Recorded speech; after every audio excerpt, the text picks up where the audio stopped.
پورے پاکستان میں تقریباً 35 افراد شہید ہو چکے ہیں۔ یہ شہادت 35 افراد کی کیسے ہوئی؟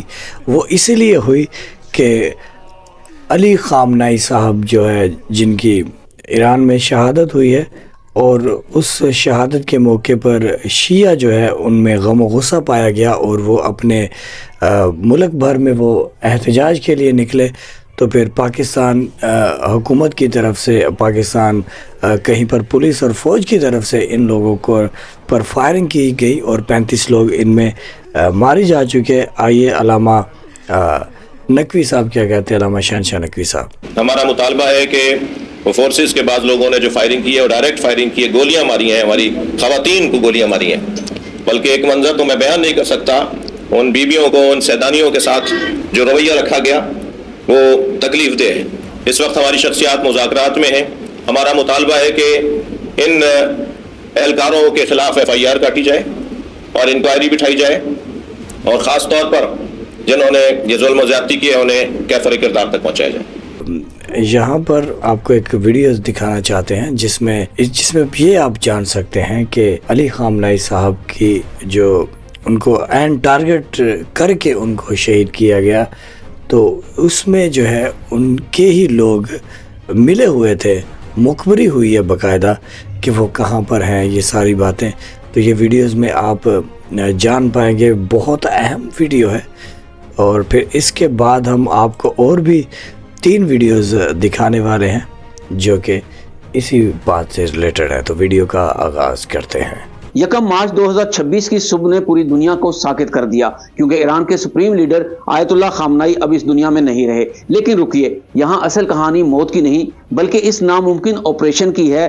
جس نے انٹیلیجنس کی دنیا کے تمام ریکارڈ توڑ دیے ہیں۔ سپریم لیڈر کو نشانے پر لینا اتنا آسان تو نہیں تھا۔ پھر وہ کون تھا جس نے مخبری کی؟ NSA نے بنکر کے نیچے موجود فائبر آپٹک میں وہ کون سا وائرس چھوڑا کہ جس نے سپریم لیڈر آیت اللہ خامنائی کی موبائل کی لوکیشن ٹریس کی، اور پھر لوکیشن ایک انچ دوسری کے ساتھ کیسے ٹریس ہو گئی؟ وہ کون سے خفیہ بم تھے جنہوں نے زمین کے سینے کو چیر کر تہران کے زیر زمین قلعوں کو قبرستان بنا دیا؟ ایرانی انٹیلیجنس اس وقت کیا کر رہی تھی جب بم برسائے جا رہے تھے؟ تب ایران کا مضبوط ترین دفاعی نظام کہاں سو رہا تھا؟ ناظرین، یہ صرف ایک حملہ نہیں تھا، یہ انٹیلیجنس اور ٹیکنالوجی کا وہ خوفناک کام تھا جس نے مشرق وسطیٰ کا نقشہ ہمیشہ کے لیے بدل دیا ہے۔ دوستو، سب سے پہلے بات کرتے ہیں ایک ایسی ٹیکنالوجی کی جو شاید ابھی کئی ممالک میں موجود ہی نہیں ہے۔ خامنائی اپنی سیکورٹی کے لیے کبھی بھی عام موبائل فون یا انٹرنیٹ استعمال نہیں کرتے تھے، تو پھر ان کا پتہ کیسے چلا؟ امریکی ایجنسی NSA اور اسرائیل کی یونٹ 8200 نے ایک ایسا جال بچھایا جسے سگنل انٹیلیجنس کہا جاتا ہے۔ ایران کے زیر زمین بنکرز میں موجود فائبر آپٹک کیبلز میں ایک ایسا ڈیجیٹل وائرس داخل کیا گیا جس نے خامنائی کے خصوصی سیٹلائٹ فون کی فریکوینسی سگنل کو پکڑ لیا۔ صرف یہی نہیں، امریکہ نے تھرمل سیٹلائٹ امیجنگ کا بھی استعمال کیا۔ تہران کے پہاڑوں کے نیچے بنے بنکرز میں جب انسانی نقل و حرکت بڑھتی ہے تو وہاں کا درجہ حرارت بدل جاتا ہے۔ سینسر نے تہران کے کمپاؤنڈز کے نیچے غیر معمولی ہیٹ سگنیچرز نوٹ کیے، جس سے کنفرم ہو گیا کہ کوئی ہائی ویلیو ٹارگٹ وہاں پر موجود ہے۔ لیکن ناظرین، صرف مشینری سے کام نہیں بنتا، اس کے لیے اندر کا آدمی ضروری تھا۔ انٹیلیجنس ذرائع کا دعویٰ ہے کہ پاسداران انقلاب IRGC کی اوپری قیادت میں ایک ایسا شخص موجود تھا جو طویل عرصے سے اسرائیل کی موساد کے لیے کام کر رہا تھا۔ جس وقت خامنائی اپنے وزیر دفاع اور کمانڈرز کے ساتھ ہنگامی میٹنگ کر رہے تھے، اس غدار نے ایک بیکن ڈیوائس ایکٹیویٹ کر دی تھی۔ یہ ایک چھوٹا سا الیکٹرانک پرزہ ہوتا ہے جو GPS کے ذریعے طیاروں کو عین لوکیشن کی طرف گائیڈ کرتا ہے۔ اس غدار نے تہران کے محفوظ ترین بنکرز کی جیو لوکیشن دشمن کے حوالے کر دی، اور اسی وجہ سے میزائلوں نے 1 انچ کی بھی خطا نہیں کی۔ اب آتے ہیں اس خوفناک حملے کی ٹیکنیکل تفصیل پر۔ اس آپریشن کا نام تھا آپریشن ایپک فیوری۔ اسرائیل کے 50 سے زائد F-35 اسٹیلتھ طیاروں نے اردن اور عراق کی فضائی حدود استعمال کرتے ہوئے ایران میں داخل ہوئے۔ یہ طیارے ریڈار پر نظر نہیں آتے، اس لیے ایرانی دفاعی نظام خاموش رہا۔ ان طیاروں سے جو بم گرائے گئے وہ عام بارود نہیں تھا، یہ تھے بنکر بسٹر GBU-72۔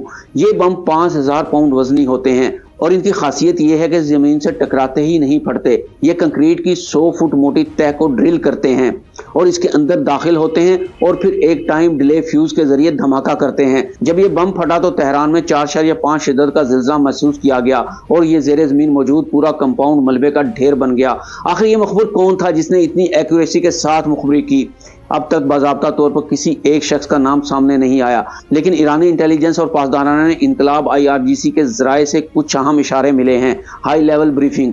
دعویٰ کیا جا رہا ہے کہ حملہ اس وقت ہوا جب ایک انتہائی خفیہ ہائی لیول میٹنگ جاری تھی۔ اس میٹنگ کی جگہ اور میٹنگ کے وقت کا علم صرف چند انتہائی قریبی اور اعلیٰ سطح کے عہدیداران کو تھا۔ اسرائیلی میڈیا کے مطابق بنکر کے اندر سے کسی نے ایک مخصوص سگنل یا ڈیجیٹل مارکر ایکٹیویٹ کیا تھا جس نے میزائلوں کو عین ہدف تک پہنچایا۔ اس کا مطلب ہے کہ مخبر خامنئی کے بالکل قریب موجود تھا۔ انٹیلیجنس ونگ کے کئی اعلیٰ افسران کو حراست میں لے لیا گیا ہے۔ ان پر شک ہے کہ انہوں نے بیرونی ایجنسیوں CIA اور موساد کو حساس معلومات فراہم کی۔ پورے تہران میں انٹرنیٹ اور سیٹلائٹ فون سروسز جزوی طور پر معطل ہیں تاکہ مزید ڈیٹا لیک نہ ہو سکے۔ سیکیورٹی فورسز ان تمام فون کالز اور پیغامات کا ڈیٹا سکین کر رہی ہیں جو حملے سے 24 گھنٹے پہلے کیے گئے۔ تہران ایئرپورٹ پر کئی غیر ملکیوں اور دوہری شہریت رکھنے والے افراد کو پوچھ گچھ کے لیے روکا گیا ہے۔ ناظرین، آپ کو کیا لگتا ہے؟ کیا ایران اس بڑے نقصان کے بعد دوبارہ کھڑا ہو پائے گا؟ کمنٹس میں اپنی رائے ضرور دیں۔ اگر ویڈیو پسند آئی، یہ ویڈیو آپ نے ملاحظہ فرمائی، اور آخر میں آپ کو کچھ اور ویڈیوز دکھانا چاہتے ہیں جو کہ سوشل میڈیا میں یہ ویڈیو بہت وائرل ہو رہی ہیں۔ لوگ تیزی سے ان ویڈیو کو شیئر کر رہے ہیں اور دیکھ رہے ہیں، آپ تک بھی پہنچاتے ہیں۔ یہ دو شخصیات کی تصویر نظر آ رہی ہے، یہ ہے ہمارے پیر مولانا حضرت ڈونلڈ ٹرمپ جو ساری امت مسلمہ کے سپریم لیڈر ہیں اور ہر گزرتے دن کے ساتھ کامیاب ہوتے جا رہے ہیں، کیونکہ اس کی ریاست میں 52 اسلامی ملک شامل ہیں، اور اس کی ان کامیابی میں سب سے زیادہ مبارک کے حقدار وہ 8 اسلامی ملک ہیں جنہوں نے اس کی بیعت کرنے کا تحریر نامہ تک جاری کر دیا ہے۔ اور حضرت ڈونلڈ ٹرمپ کا کہنا ہے کہ میں اپنی کامیابی میں مبارکباد دیتا ہوں ان عربیوں کو جو اپنی عورتیں میرے سامنے لینے چاہتے ہیں، اور میں مبارکباد دیتا ہوں ان عربیوں کو جو مجھے اربوں روپے کے جہاز تحفے میں دیتے ہیں، اور خاص کر کے میں مبارکباد دیتا ہوں ان مسلمانوں کو جو دفاعی لحاظ سے مضبوط اور ایٹمی طاقت ہونے کے باوجود مجھے سلوٹ مارنے میں سب سے آگے ہوتے ہیں۔ I would like to salute you. اور میری کامیابی کی سب سے بڑی وجہ یہ ہے کہ ان مسلمانوں نے قرآن کو اپنے دل و دماغ سے نکال دیا ہے۔ حالانکہ ان مسلمانوں کے قرآن میں لکھا ہے کہ ہم یہود و نصارہ تمہارے دوست نہیں ہو سکتے، لیکن اس کے باوجود جتنی عزت ان مسلمانوں نے مجھے دی ہے نا، اتنی ہی عزت سے ان کی قبریں اور کفن تیار کر رہا ہوں۔ اور یہ جو شخصیت ہے نا، اس نے 86 برس کی زندگی میں اپنے دین اور اپنی قوم اور ریاست کے لیے میدان میں اتر کر جان دی ہے۔ ایک دن مرنا تو ہے کیونکہ موت برحق ہے۔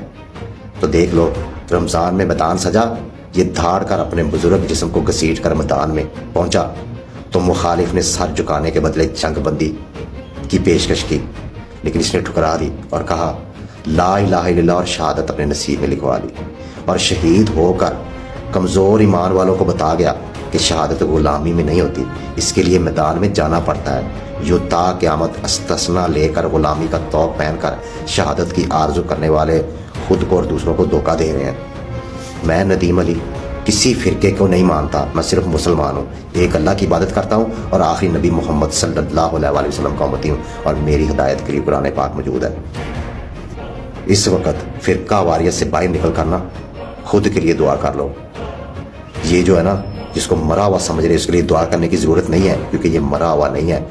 قرآن پاک کھول کے پڑھ لو، اللہ نے کہہ دیا ہے کہ شہید مردہ نہیں ہے، وہ زندہ ہے۔ میں اس کو آپ کو بتاتے چلے، ہماری جو سیکنڈ لاسٹ ویڈیو تھی جو ابھی ہم نے پچھلی ویڈیو بنائی تھی، اس میں یہ ساری باتیں میں کر چکا کہ اہل سنت کے لوگ بھی جاگ چکے ہیں اور وہ شیعہ سنی کی باتیں نہیں کر رہے۔ ابھی وہ یہ بات کر رہے ہیں کہ ابھی باری پاکستان کی ہے، ابھی اسرائیل اور امریکہ پاکستان کے خلاف جو ہے وہ جنگ شروع کرنے والا ہے۔ اور آپ کو بتاتے چلیں کہ پاکستان کے کچھ دیگر جو نیوز چینل ہے وہ بھی ہیک کیے گئے تھے، اور ان میں کوئی فوج کے خلاف کوئی پیغام دیا ہے، اور وہ یقیناً امریکہ اور اسرائیل کی انٹیلیجنٹ کا کام ہے۔ اور ہماری سیکنڈ لاسٹ ویڈیو یہ لازمی دیکھیں، اس میں ہم نے بہت اچھی انفارمیشن پرووائڈ کی ہے۔ اچھا، آپ کو بتاتے چلیں کہ جو احتجاج ہوئے پاکستان بھر میں، وہاں پر ایک عورت اپنے بچے کو لے کر آئی، لیکن یہ بہت غلط بات ہے کہ آپ اپنے چھوٹے معصوم بچوں کو احتجاج میں لے کر جائیں، اور وہاں پر کچھ بھی ہو سکتا ہے۔ تو یہ ویڈیو دیکھیں۔ یزیدیت مردہ باد ہے، یہ نواز شریف مردہ باد ہے، یہ خبیث حکومت مردہ باد ہے، یہ مردہ باد رہے گی۔ واپس جا رہے ہیں اس وقت آپ نواز شریف مردہ باد، امریکہ مردہ باد، اسرائیل۔ جسم مر سکتے ہیں لیکن حق نہیں مر سکتا۔